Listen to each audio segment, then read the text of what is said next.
Hey everybody, this is Bree, and I've created a presentation on differentiated literacy instruction. And so I'm just going to kind of go over a few instructional ideas I read in an article. I'm just going to go over some of those instructional strategies to help meet the needs of students with physical disabilities. So this article is about a student named Matthew. Um, so Matthew is starting school. He has supportive parents and enjoys listening to stories. Matthew was born prematurely and has cerebral palsy. He has limited use of his arms, legs, facial muscles, and has complex communication needs. He also has vision impairments, a seizure disorder, and he uses a wheelchair. So before starting school, Matthew was exposed to various texts. He could recognize most letters and their corresponding sounds, and and has strong listening comprehension. Many therapists and specialists advise Matthew's parents and teachers to focus on what he can do instead of what he could do. So they discouraged the thought of him ever being a reader or a writer. So this article just kind of goes into how his teachers and the literacy specialist helped him become a reader and a writer. So it really focuses on inclusion. So a quote I found in the article, what does it mean to include? It says, today, classroom teachers share the challenges of teaching all children to read through differentiated assessment, instruction, and materials. So this means that teachers are working to make sure that their instruction and their whole classroom environment meets every need of every student in the classroom. So students are not just sitting idle in a classroom and they're engaged because their teacher has taken the time and effort to create an environment, instruction, and materials that are adapted to their needs. So they get the most out of their learning experience and the most out of their school day. So in this article, there's an interdisciplinary team decided on 5 instructional strategies that benefit Matthew in regards to reading and writing. And so now I'm just going to walk you through those 5 instructional strategies that this team came up with. So first, they focused on individualized instruction. So they provided that differentiated instruction to support his needs. So even though Matthew was provided with this differentiated instruction, he was also provided more explicit and intensive individualized instruction as well. So he was pulled from his classroom every day for 30 minutes to receive one-on-one instruction, and that's what really met his needs. So not every student was pulled like that. The article didn't specify that if he had a learning disability or an intellectual disability, but I'm assuming he had one or the other just because he was pulled for this 30 minutes with a literacy specialist. So he either had that or he was going to some type of intervention type group. But the article really never specified. They just said he had physical disabilities and that he had very good listening comprehension and things like that. So it didn't really specify, but our main focus is his physical disabilities and how people didn't think he could actually be a reader or a writer. But because his teacher and this team came up with individualized instruction to meet his needs, he actually becomes a reader and a writer. So another instructional strategy they used or adaptation was enlarged font text. So he could actually, they said his vision acuity was fine, but he had difficulty controlling where his eyes kind of went.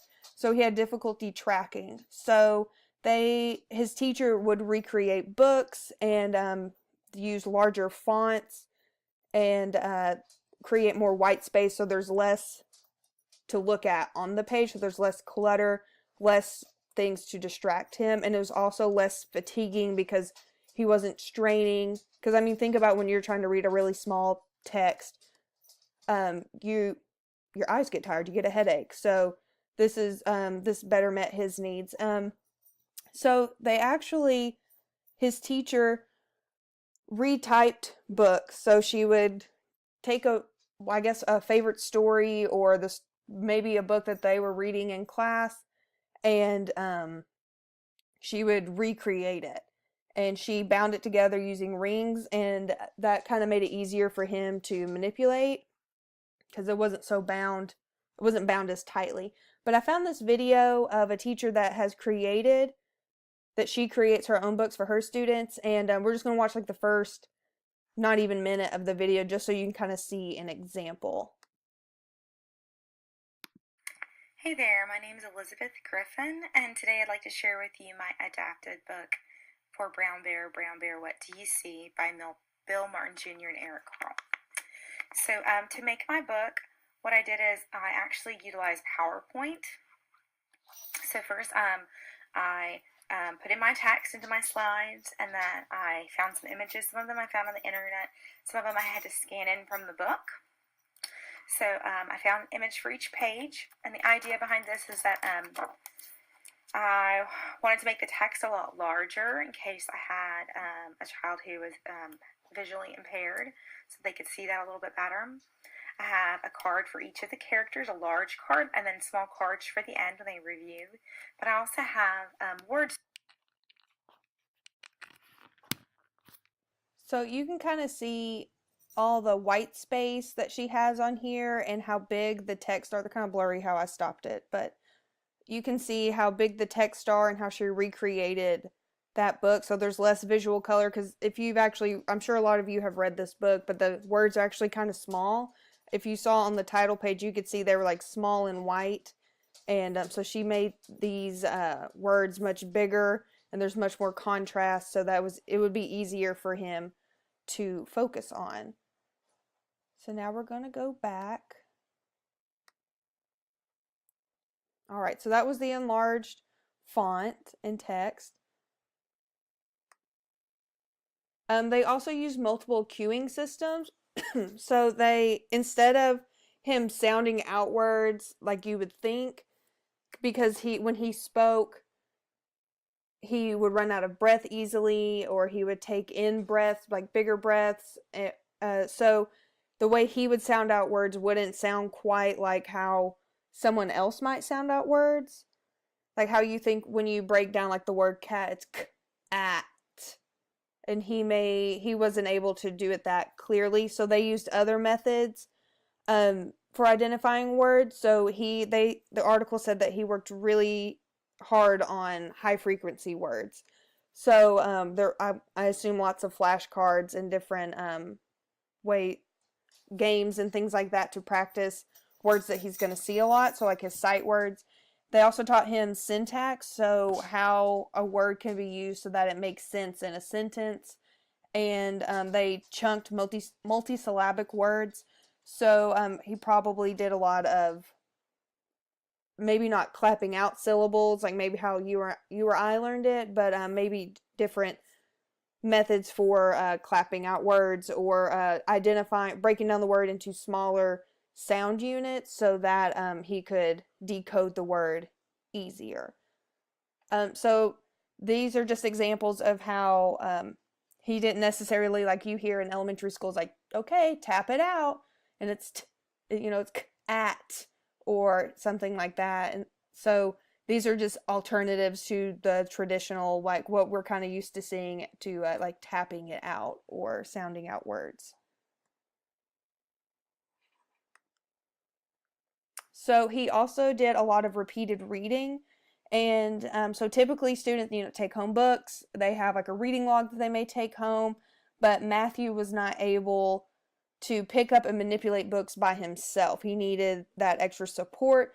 So maybe his mom or dad were busy, and they're not able to sit with him and read for 20 minutes to an hour like other students are able to do that independently. So his teacher created time during the day for him to make up for that time he didn't, maybe he wasn't able to do at home. So his teacher would create the adaptive books, so kind of like what we saw a couple slides before, and she would actually, or he or she would actually recreate maybe like familiar stories. An example they gave was Little Red Riding Hood. So he would be able to read those over and over and over, just like a student who maybe takes their books home and is able to look at books by themselves. He had that opportunity as well. I've also seen teachers recreate books using PowerPoint. That teacher in the video that we just saw, she said she used PowerPoint, but I've actually seen where they just hit like a space bar. Like that's an easy movement maybe for someone to just tap the space bar and it turns the page instead of actually having to manipulate the pages. And so he would also practice sight words again with the story before reading it. So words he's going to see a lot in the text, they would work on recognizing those words immediately. So like if he's reading brown bear, he's probably going to do a lot of color words. He's going to do bear, that's in there a lot. So he's going to do that before he reads a story so that way he can read it more fluently. So this is, it says students in a study conducted by these two people showed that repeated reading was more likely to increase reading fluency compared to other instructional strategies. So when students have the opportunity to reread a story or reread a passage or a text over and over, they're going to become more fluent with it. So just practice makes perfect. So this is how his teacher created a way for him to be able to reread books over and over. Maybe they read it in class and then he could take it home and read it, but like they said, he wasn't really able to take them home and manipulate them by himself, so she provided that time in class for him. So the last instructional strategy is adapted writing experiences. So Matthew started by dictating his stories or writing assignments to an adult, and the adult would write down verbatim what he said to them.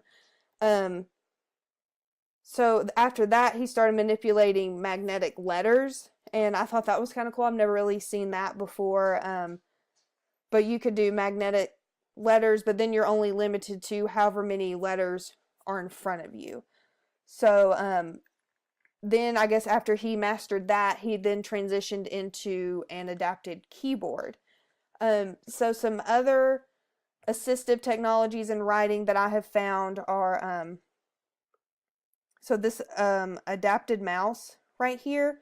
It I guess this yellow part is how you move the cursor around the page, and then you have your right click and your left click. So this would be easier for a student to maybe hit like with their fist or with their palm or the back of their hand or whatever means they use to tap it. This would be easier than actually moving a mouse around or moving your fingers around on a mouse pad. And these are switches. So these are really basic, kind of little kiddish type switches. So an older student, you might not want like these colors, but so these are just buttons, and a cursor actually moves around the screen, and whenever the cursor lands on what the student wants to click on, they just tap the button. And they have much more advanced ones. I actually have a video of one that's a little more advanced that we're going to watch. But I forgot about this one. The touchscreen or attachments to create a touchscreen. So using an iPad or an iPad, because iPads, you can have a keyboard actually on there, so that might be easier if they're able to press those smaller buttons. Or I've also seen attachments that you put onto the desktop monitor and it creates a touchscreen for the student. So if they have that on-screen keyboard, they can manipulate that as well. But so here is an example of switches.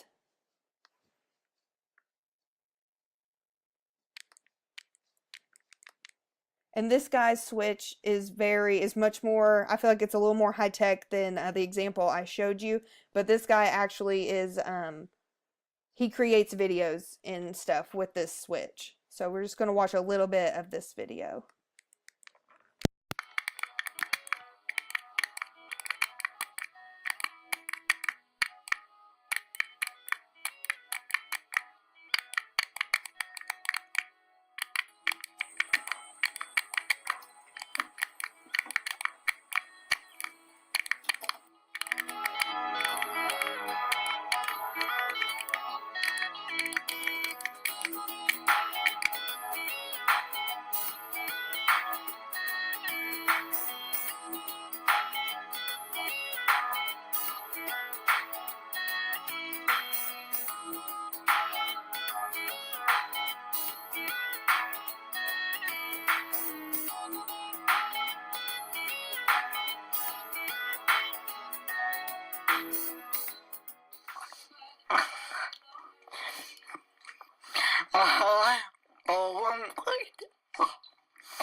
Yeah,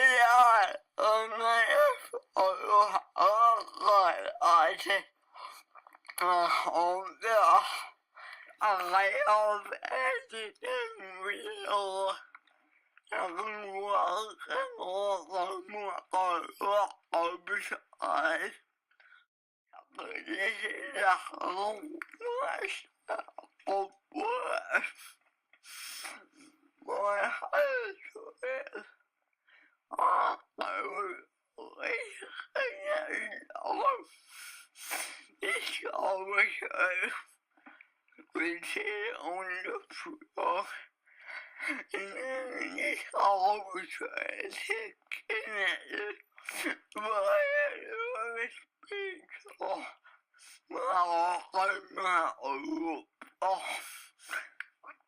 It's how when I watch it, my this all my I but it's how how my mother was mother. Yeah, right. It's how I find out the most art. Yeah, and then I get caught. You start.